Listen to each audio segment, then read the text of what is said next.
Investing in Pag-ibig in P2 needs a plan. For me po kasi meron po tayong target na gustong ma-achieve.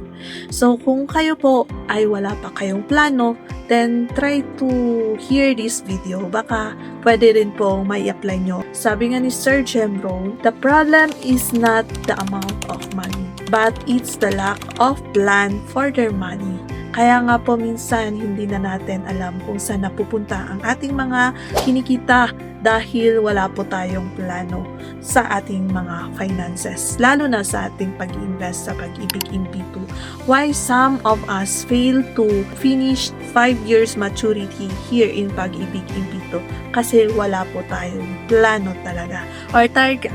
Or sa iba naman, meron namang plano pero hindi talaga na-achieve. Bakit? Kulang po tayo talaga sa ating motivation or sa ating pagdidisiplina sa ating sarili.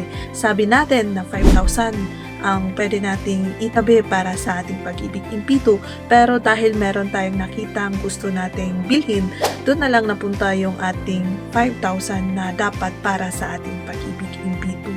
So planning is very important.